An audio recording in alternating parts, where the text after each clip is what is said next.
Everybody thinks harder is always better. Faster pace, more intensity, push through it. But when it comes to running, that mindset can actually slow your progress.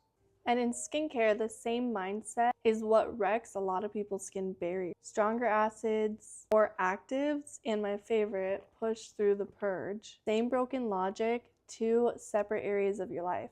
Today we're talking about why slower is actually a stronger move in your training and on your face.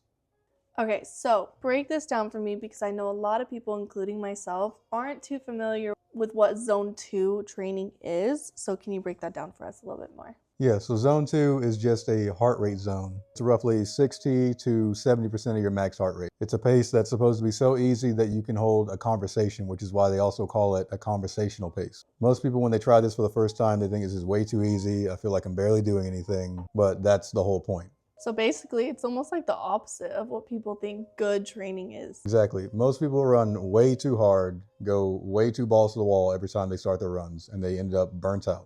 They think if they're not gasping for air, if they're not giving it their all every time, then they're not putting forth the effort they need to make the progress that they need to. But at a low control pace, your body's actually burning fat instead of just burning through sugar for some quick energy. This builds an aerobic base, is what they call it. And that's the foundation that you need to train your body at a cellular level to use oxygen and fuel more efficiently. And so I'm assuming that takes longer to see results from. Yeah, it can be weeks, sometimes it can be even a month or two before you start to feel that shift. But it's building something that actually lasts, real endurance and a stronger foundation. When people skip this and just go high intensity every time and burn out every time, they hit a ceiling. And you'll be fast for a minute or two, but in the end, you're just gonna, like I said, you're gonna burn out, or even worse, you're gonna get injured. So going slower now is actually what's going to help you from breaking down later. And that's the whole principle. So this is where I need you all to listen to what I have to say. I see this mistake constantly. Somebody's skin barrier is broken, it's irritated, it's reactive, and it's inflamed. And their instinct is to go stronger, a higher percentage acid, a stronger retinol, a harsher exfoliant, or even worse, a scrub. Because they think if it worked a little, then it's gonna work a lot if I use more. Same mistake as running too hard too often. Exactly the same. When your barrier is compromised, pushing a stronger active on it doesn't help it heal faster. It actually will break it down even further. You're stripping the very thing that's supporting your skin when it's trying to literally repair itself.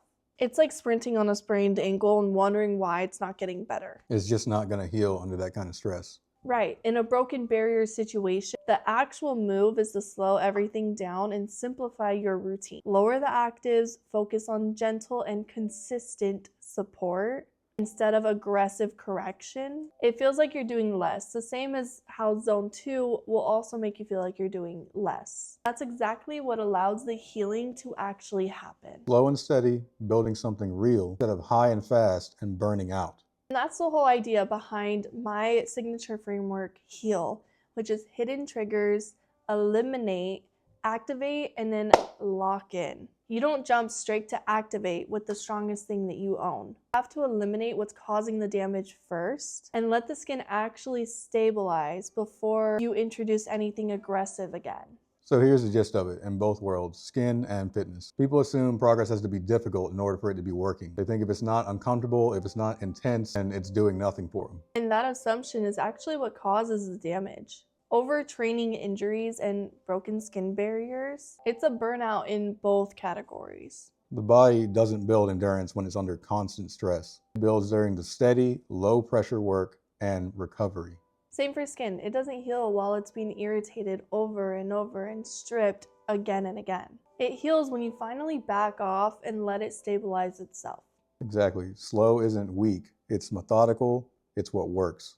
So if your skin barrier is compromised right now, reactive, irritated, and sensitive to everything, this is your sign to stop reaching for something that is stronger. Slow down, simplify, and let it actually heal. If you've been running yourself into the ground trying to hit your fitness goals, it's the same message. Slow down and build that aerobic base. These are the results that will actually last. Same principle, two separate areas of your life. Slower can be stronger. That's part of why I'm starting to show up here more. Different lens, same route. If your skin needs to slow down and heal the right way, DM me the word heal and let's figure out where to start. Not only that, if you feel like you could relate to this message at all, I want you to go ahead and give us a follow and a subscribe, and we will be dropping more videos every single week with the same type of content to help you guys navigate through your journey, whether that's your skin, your health, or your fitness.